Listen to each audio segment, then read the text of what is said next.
For ages, there have been stories told the world over. Stories of courage and love, honor and faith. This is one of those stories. It tells of the life of a truly remarkable man, Moses, who was chosen by God to save the Hebrew people from slavery and lead them to the Promised Land. He is known in our story as the Prince of Egypt. As we travel back to the time of the pharaohs, follow along in your book with me. When you hear this sound, turn the page. Are you ready? Let's begin our journey.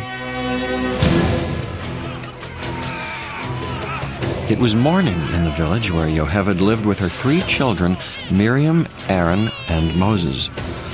On this morning, terror filled the streets. Egyptian soldiers roamed the village, searching for infants and snatching them from their mothers' arms. To save Moses' life, Yocheved knew she must escape unnoticed.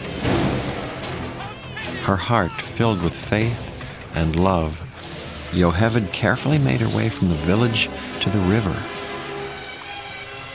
As Miriam and Aaron looked on, she knelt down beside the waters of the Nile and placed Moses in a woven basket. Knowing she would never see her infant son again, she gazed deep into his eyes and began to sing. Hush now, my baby, be still, love, don't cry. Sleep as you're rocked by the stream. Sleep and remember my last lullaby. So I'll be with you when you dream.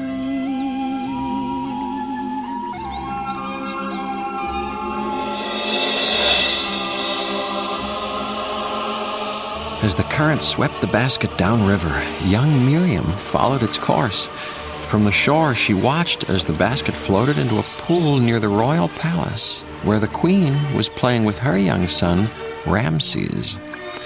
Miriam breathed a sigh of relief as the queen picked up the baby and held it in her arms. She could see how the queen looked at Moses and knew her baby brother would be safe. Come, Ramesses.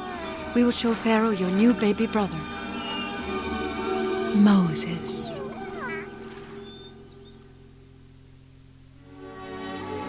Over the next 18 years, Moses and Ramses grew up as brothers and best friends. Playing games and challenging each other to friendly competition was part of their daily routine. One day, they decided to race their chariots through the work site at Pharaoh's newest temple. The competition was fierce, and the damage they caused infuriated their father. Why do the gods torment me with such reckless, destructive, blasphemous sons? I seek to build an empire, and your only thought is to amuse yourselves by tearing it down. Have I taught you nothing? Hearing Seti's stern words, Moses felt the need to speak up. He was used to getting himself and Ramses in trouble, but he usually found a way to get the two of them out of trouble.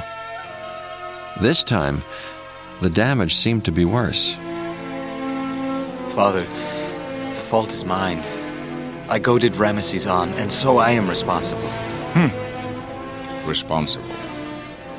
Do you know the meaning of that word, Ramesses? Pharaoh considered Moses' pleas, then dismissed him. Go now. I shall see you both tonight.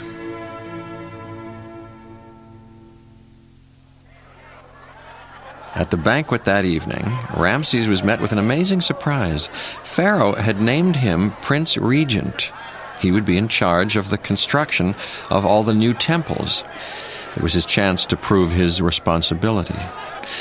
As his first act, Ramses named Moses chief architect, then presented him with a young Midian woman named Zipporah. Untie this rope! Feisty and proud, Zipporah made it clear that she would be no man's prize. I demand you set me free! Be still!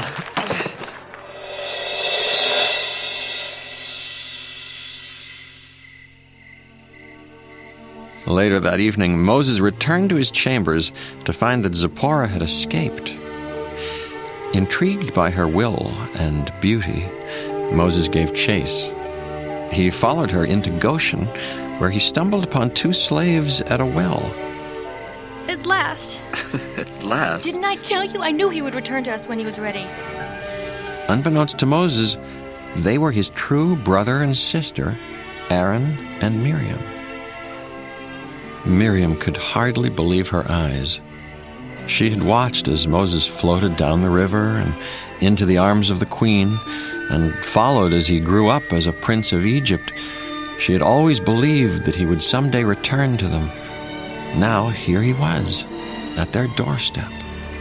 I knew you cared about our freedom. Freedom? Why would I care about that? They never told you? Who never told me what? But you're here. You must know. Be careful, slave. I know who you are, and you are not a prince of Egypt. What did you say? Eagerly, Miriam began to tell Moses of his past. But Moses refused to listen to her words. How could she, a slave, suggest that he was their brother? He was a prince of Egypt. You were born of my mother, Yocheved. You are our brother. Now you go too far. You shall be punished. Our mother set you adrift in a basket to save your life. Save my life? From who? Ask the man that you call father. You will regret this night. Moses turned to leave, and Miriam began to sing in a soft voice. Hush now, my baby. Be still, love. Don't cry. Sleep as you're rocked by the stream. Sleep and remember my last lullaby. So I'll be with you when you dream.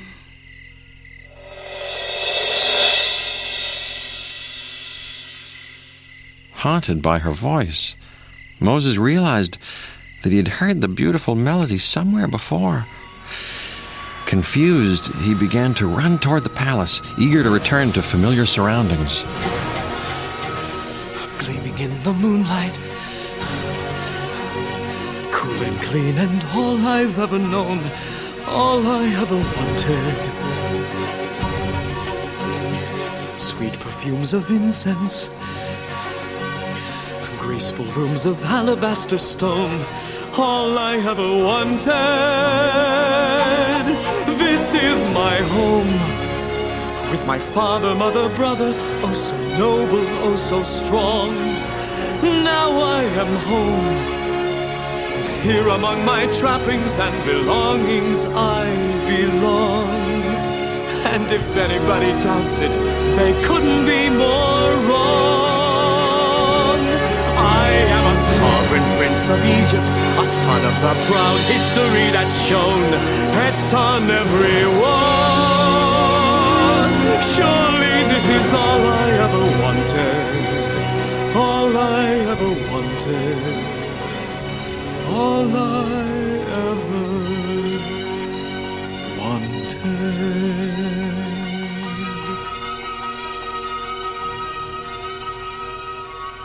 Still, Miriam's words echoed through his head.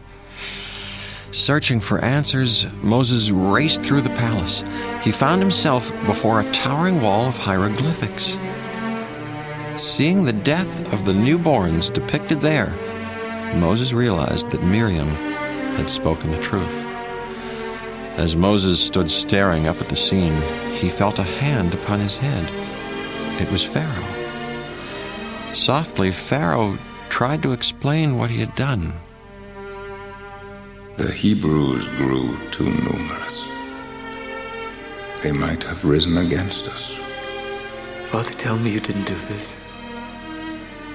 Moses, Sometimes, for the greater good, sacrifices must be made.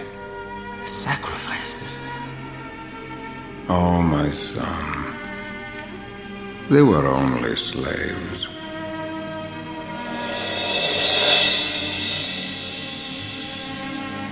Moses' life was forever changed.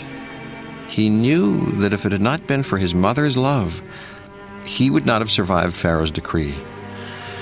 With the realization that the Hebrews were his people, Moses could no longer watch the brutal, tormented lives they were forced to lead. He saw his world in a new light and could no longer be a part of it. He fled into the desert, despite Ramses' pleas to stay. Moses! Let me go! All I've ever known to be true is a lie. I'm not who you think I am. What are you talking about? Go ask the man I once called father. Moses? Please. Goodbye, brother. Moses!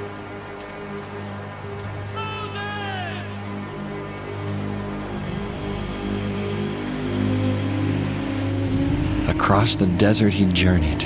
Blistering days and blinding sandstorms made his travels nearly impossible. Overcome by despair, Moses collapsed into the sand. He was near death when a camel pulled him from the sand and carried him to a tribe of Midianites living nearby.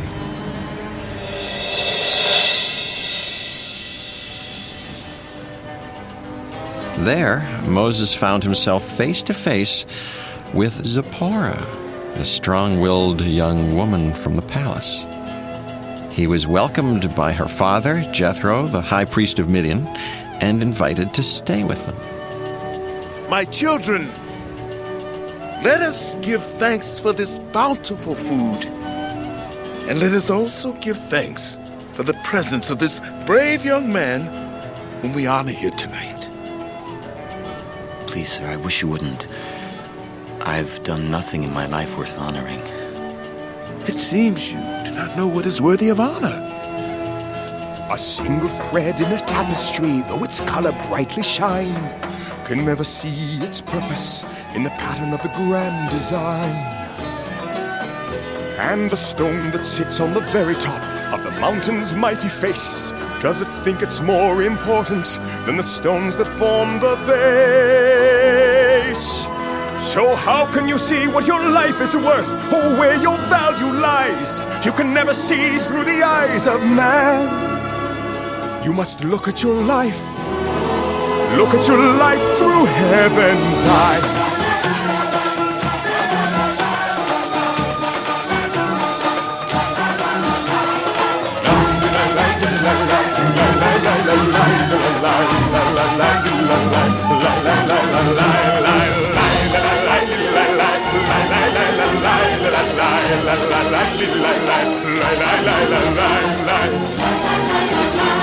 A lake of gold in the desert sand is less than a cool, fresh spring, and to one lost sheep, a shepherd boy is greater than the richest king. If a man lose everything he owns, has he truly lost his worth? Or is it the beginning of a new and brighter birth? So how do you measure the worth of a man in wealth or strength or size? In how much he gained or how much he gave? The answer will come. The answer will come to him who tries to look at his life through heaven's eyes. And that's why we share all we have with you, though there's little to be found. When all you've got is nothing, there's a lot to go around. No life can escape being blown about by the winds of change and chance. And though you never know all the steps, you must learn to join the dance. You must learn to join the dance.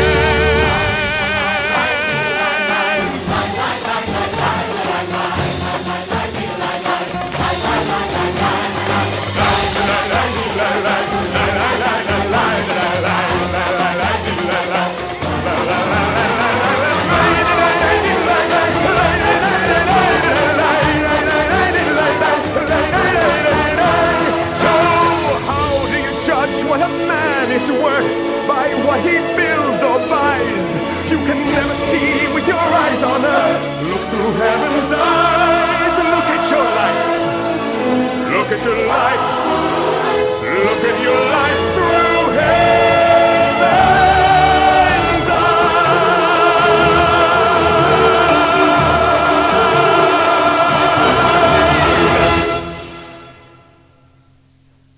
Years passed, and Moses and Zipporah fell in love and married, building a peaceful life together as shepherds. For the first time, Moses saw his life through heaven's eyes.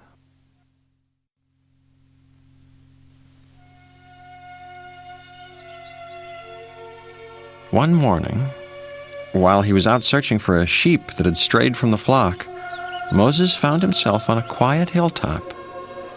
In front of him stood a bush, blazing with flames, but the branches did not burn.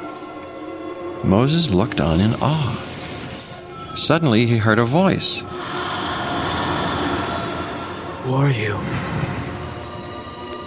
What do you want with me? I am the God of your ancestors, it said.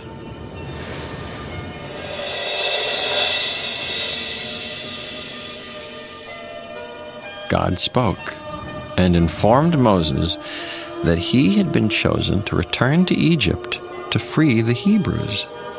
At first, Moses was fearful. How could one man stand up against a mighty dynasty? But comforted by the assurance that God would be with him, he accepted his mission. Coming down from the hilltop, Moses conveyed his experience to Zipporah. He described how God had spoken to him, commanding him to return to Egypt to free his people. Look at your family. They are free. They have a future. They have hopes and dreams, and the promise of a life with dignity. That is what I want for my people. And that is why I must do the task that God has given me. Overwhelmed, Zipporah gazed into Moses' eyes and expressed her belief in him. I'm coming with you.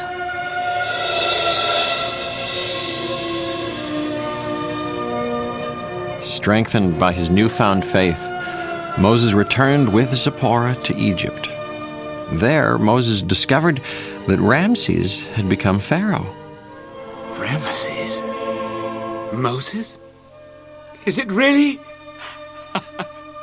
Moses! Where have you been? I took you for dead. Look at you! Pharaoh. But look at you! What on earth are you dressed as? Oh, Ramesses, it's so good to see you.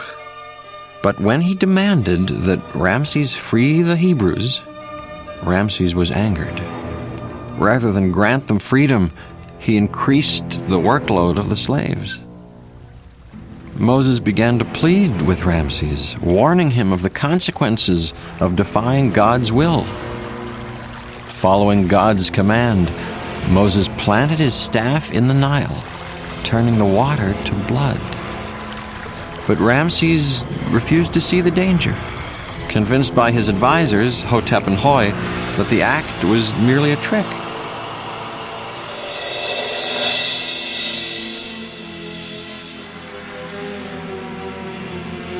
Finally, as Moses had warned, God brought forth a series of plagues. Frogs overran the palace. Locusts swarmed through the fields. Hail fire rained down from the sky. But even as the Egyptian people grew sick with disease and famine, Ramses would not comply with Moses' request that he free the Hebrew people. Ramesses, your stubbornness is bringing this misery upon Egypt. It would cease if only you would let the Hebrews go. I will not be dictated to. I will not be threatened. I am the morning and the evening star. I am Pharaoh. One last time, Moses pleaded with Ramses. Something else is coming. Something much worse than anything before. Please, let go of your contempt for life before it destroys everything you hold dear. Think of your son. And again, Ramses refused to listen.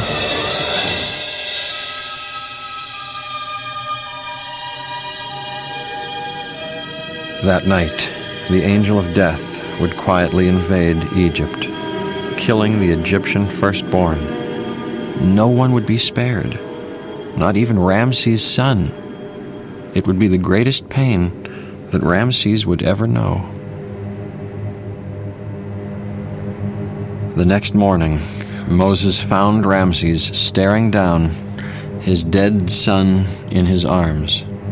He watched as Ramses laid the boy down and pulled a cloth over his son's head. Finally, Ramses spoke. In a voice that expressed all of his anguish and pain, he granted the Hebrews their freedom. You and your people have my permission to go.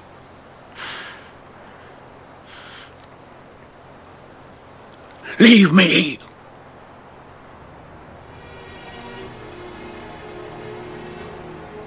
With a heavy heart, Moses left Ramses alone to grieve for his son. As he departed the palace, Moses himself was overcome with emotion and collapsed, weeping.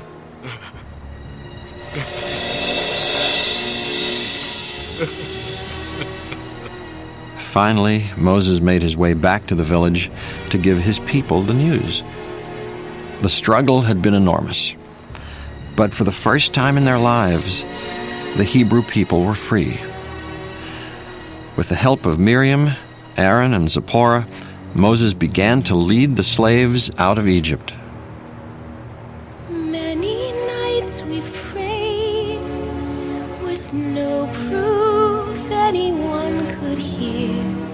In our hearts a hopeful song we barely understood.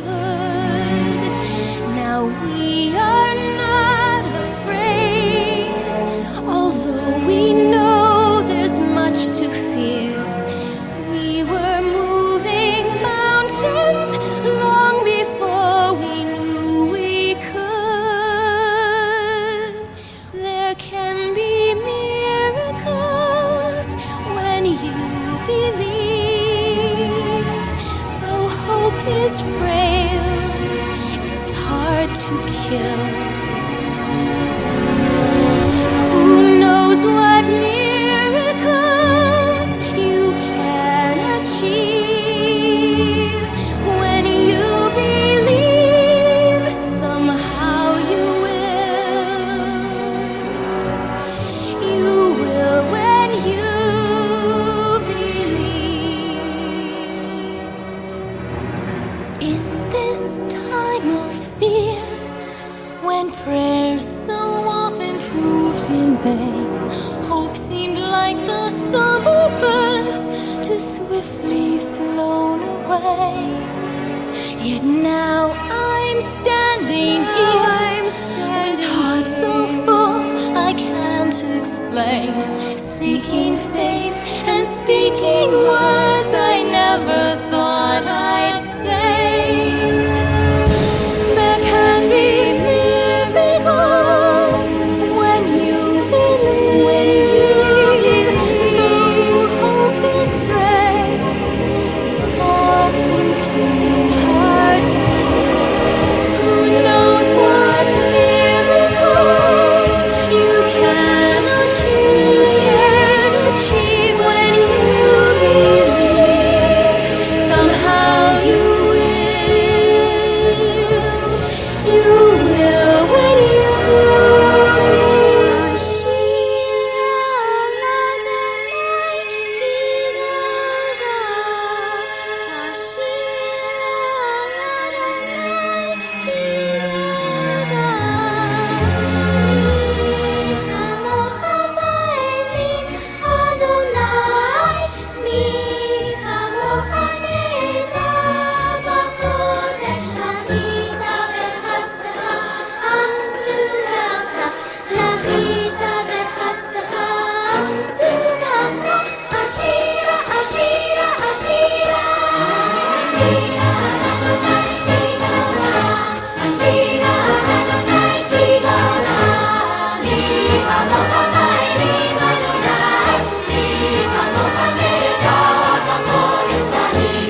across the desert sands they journeyed toward the promised land. But as they neared the shores of the Red Sea, they saw the Egyptian army behind them at the crest of a distant hill. The Hebrews turned to Moses for guidance. Before Moses' eyes, a pillar of fire burst from the sea and roared across the sky, blocking the army's path.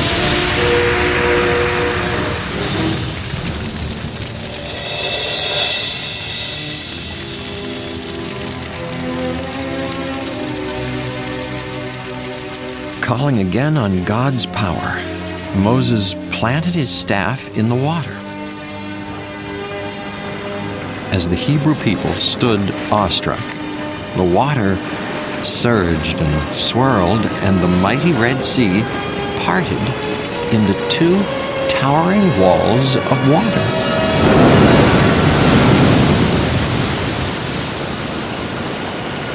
Between the walls was a rocky pathway that led down the middle. It was truly a miracle. With the path to freedom in front of him, Aaron looked to Moses and gave his brother a smile. Bravely, he stepped onto the path and began to walk between the walls of water. Secure in the knowledge that they would be safe, the Hebrew people followed.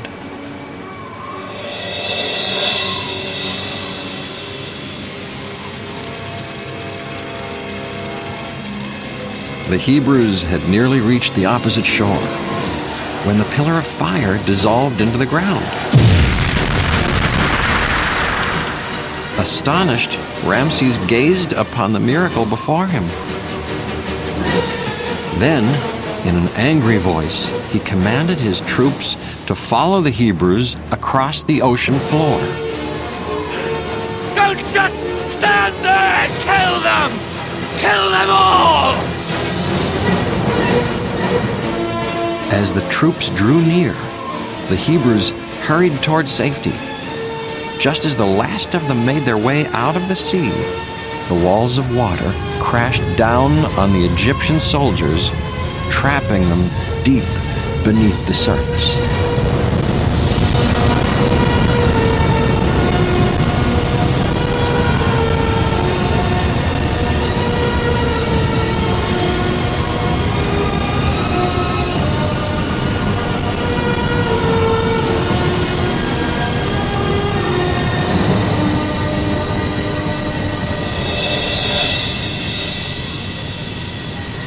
Ramses alone survived.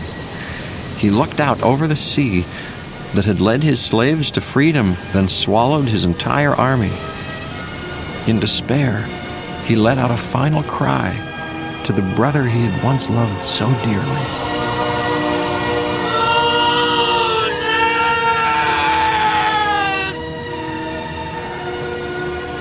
On the opposite bank, Moses cast a final glance toward Egypt. With a deep sense of loss for all that he had left behind, he called out his farewell to Ramses. Goodbye, brother. Then he turned back to look at his people.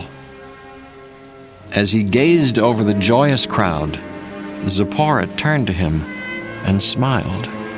Look at your people, Moses. They are free.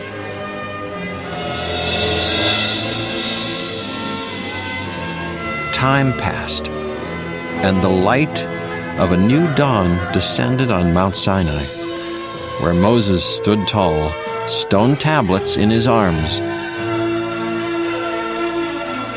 At last, he would deliver God's 10 commandments to the Hebrew people. Through Moses, God had delivered his people to a new life of freedom.